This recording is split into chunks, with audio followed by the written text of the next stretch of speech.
First FIR వీళ్ళ మీద ఎందుకంటే గణేష్ మీద ఎఫ్ఐఆర్ ఎందుకంటే ఇప్పుడు దాడి చేసింది వీళ్ళే ఈ రెడ్డి సామాజిక వర్గానికి సంబంధించిన కొంతమంది రెడ్లు. అవును. కానీ వీళ్ళే ఫస్ట్ పోయి కంప్లైంట్ ఇచ్చారు, పోలీసు వాళ్ళు కూడా కంప్లైంట్ తీసుకున్నారు, ఎఫ్ఐఆర్ చేశారు. విత్ ఇన్ అవర్స్ లో ఎఫ్ఐఆర్ అయిపోయింది గణేష్ మీద. అవును. ఈలోపు గణేష్ భాయ్ కంప్లైంట్ ఇచ్చేసరికి గణేష్ మీద ఎఫ్ఐఆర్ కంప్లైంట్ తీసుకోకపోగా దాన్ని డస్ట్బిన్ వేసారు అని చెప్తున్నారు. ఇదే జరిగిందా ఇంకేమైనా ఉందా? అంటే ఇప్పుడు నేను అంటే పోలీస్ ఆయనతో నేను మాట్లాడలేదు. నా గ్రామంలో ఏం జరిగిందని వాస్తవం అడిగి తెలుసుకున్నాను. వాళ్ళ ఇంటికి వెళ్ళా, వాళ్ళ రేకుల ఇల్లు ఉన్నది, కట్ట పక్కన చిన్న ఇల్లు, రేకుల గుడిస. ఓకేనా, అంతా చూసా అన్న. అక్కడ జరిగింది ఏంటంటే వీళ్ళ రెడ్ల ఆధిపత్యం అయితే గ్రామంలో కంప్లీట్గా ఉన్నది.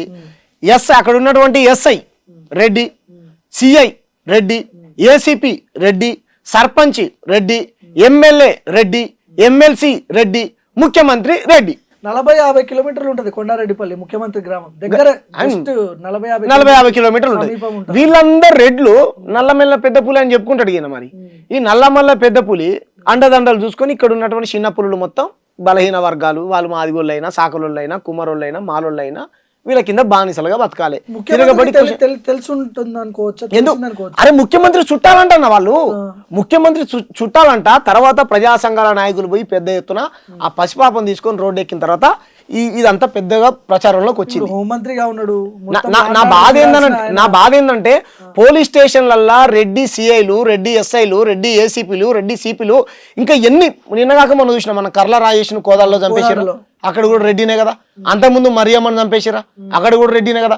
ఇలా ఈ కులానికి సంబంధించిన వాళ్ళ నాయకుల ఏమంటారు పార్టీలని లేకపోతే వాళ్ళ ప్రభుత్వాలను కాపాడడం కోసం చట్టాన్ని దుర్వినియోగం చేస్తూ కంప్లైంట్ లెటర్ సామాన్యులు ఇస్తే తీసుకోకుండా పెద్ద కుల పోలీసు ఇస్తే తప్పు మాదున్నా సరే మా మీద ఏమంటారు వాళ్ళదున్నా సరే మా మీదనే కేసులు చేసేటువంటి తరహాలో ఈ రోజు పోలీస్ స్టేషన్ తెలంగాణలో ప్రెస్ మీట్ పెట్టి ఆ పాప మీద ఒక చిన్న ఘాటు కూడా పడలేదు, తన్నినట్టు కొట్టినట్టు ఎక్కడ కూడా ఎవిడెన్స్ లేదని చెప్పి పోలీసులు ప్రెస్ మీట్ పెట్టి మాట్లాడారు. ఓకే, ఏముంది వాళ్ళ దగ్గర ఉన్నటువంటి ప్రామాణిక ఆధారం ఏంటి? అది ఏం లేదని చెప్పి నువ్వు పట్టుకో, నువ్వు ఎవిడెన్స్ లేదని చెప్పి పోలీసులు బాటంగా ప్రెస్ మీట్ పెట్టి సిబిఐకి నువ్వు ఎలా చెప్తావు? సిబిఐ ఈ కేసు సిబిఐ టేకప్ చేయాలి. నువ్వు ఎలా చేస్తావు? చిన్న సమస్య కాదు కదా, ఇది పెద్ద సమస్య కదా.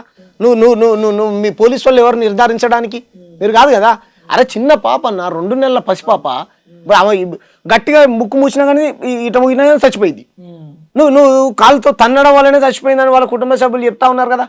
నువ్వు కాకమ్మ కథలు అక్కడ ఉన్నటువంటి వాళ్ళు కొంతమంది అమ్ముడు పోయినటువంటి రెడ్లు డబ్బులకు, అంటే బీసీలు ఉంటారు కదా కొంతమంది, అమ్ముడు పోయినటువంటి వ్యక్తులతోని లేదు ఆ పాప 7 నెలల 9 నెలల పుట్టాల్సినటువంటి పాప 7 నెలలకే పుట్టింది, అందువల్ల ఇలా అయింది అలా అయిందని దాన్ని పక్కనే పట్టించేటువంటి ప్రయత్నం చేస్తున్నారు రేవంత్ రెడ్డి ప్రభుత్వాన్ని కాపాడడానికి.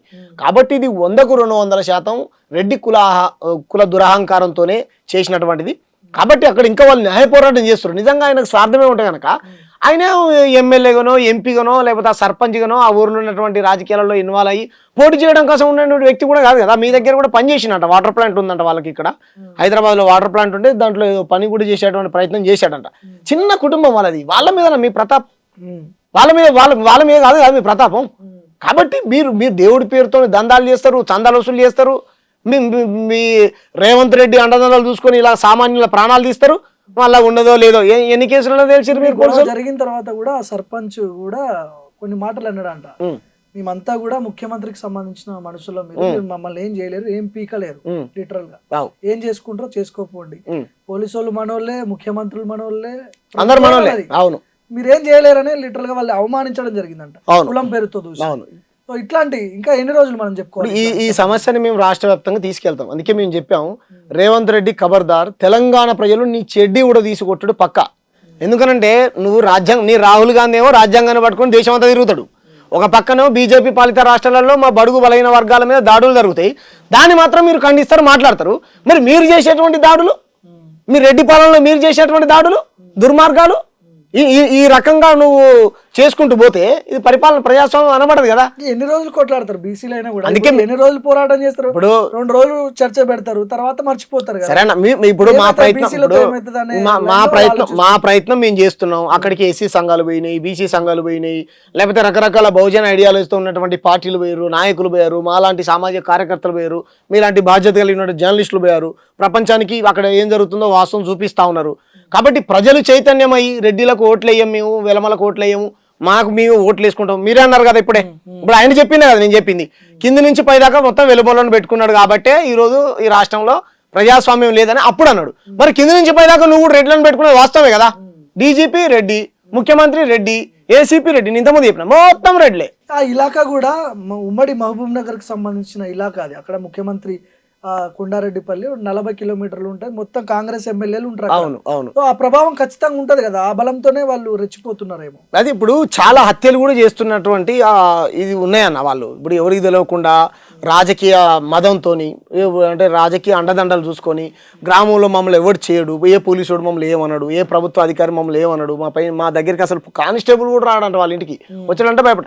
అరే నువ్వు చంపబడ్డటువంటి కుటుంబాలకు రక్షణ ఇవ్వాలి, కానీ పోలీసు వాళ్ళు ఏం చేసారు తెలుసా? ఆ గ్రామంలో మేము అక్కడ కూర్చున్న తమ్ముని వాళ్ళ ఇంటి చుట్టూ కాపలా పెట్టిరు పోలీసు వాళ్ళని. వాళ్ళని వచ్చేవారన్నా ప్రజా సంఘాలు. మరి మీరు ఇప్పుడు ఎవడైతే నువ్వు లిస్ట్ అయినావు వీళ్ళంతా, అంటే నేను తప్పుగా అనుకోకు, రెడ్డిని అందరిని తిట్టట్లే. ఇప్పుడు ఎవడెవడైతే దాడి చేసిరో నిజంగా మీ వెనకాల ముఖ్యమంత్రి, ఏసీపీ, సిఐ, ఎస్పీలు ఉంటే మీరు ఎందుకు ఇంట్లోకి తాళాలు వేసుకొని పోయిర్రా? ఎవరు లేరు ఇంట్లో. మరి ఎందుకు పోయిరా? మీరు తప్పు చేయని వాళ్ళు అయితే మీరు ఎందుకు పోయిర్రా? చట్టానికి లొంగి సార్ మేమేం తప్పు చేయలేదు సార్, విచారణకు సహకరిస్తామని రావాలి కదా. మీరు హైదరాబాద్కు పోయిర్రా, అమెరికాకి పోయిర్రా, యాడికి పోయిర్రా? మీరు లేరు ఇళ్ళలో, ఎప్పుడు లేరు. యాడికి పోయి ఏడ తప్పించుకున్నారు? కాబట్టి వీళ్ళు తప్పు చేసినట్టు ఒప్పుకున్నట్టే కదా. నిజంగా ఆయనే తప్పు చేస్తా కనుక ఆడ ధర్మంగా కూర్చొని ధర్నా చేస్తాడా? వాళ్ళ భార్య గానీ, ఆయన గానీ, వాళ్ళ అమ్మే గానీ ధర్మంగా, ఇప్పుడు వాళ్ళ తప్పు ఉంటే వాళ్ళ మీద కేసు అవుతుంది కదా. మీ అంతటా మీరే కొట్టుకుంటుంటే మీకు మీరే గుద్దులాడుకొని ఫుల్గా దాగిరు మీరు. ఇప్పుడు ఇంతమంది రెడ్లలో ఒక రెడ్డి మీద కూడా కేసు అయిందా, ఎఫ్ఐఆర్ అయిందా? ఇప్పుడు వాళ్ళు ఏమంటారు మళ్ళీ, వాళ్ళు ఏదో ట్రిమ్మింగ్ చేసి ఆల్టరేషన్ చేసి మళ్ళీ సెక్షన్స్ యాడ్ చేస్తాం మేము అని చెప్తాం.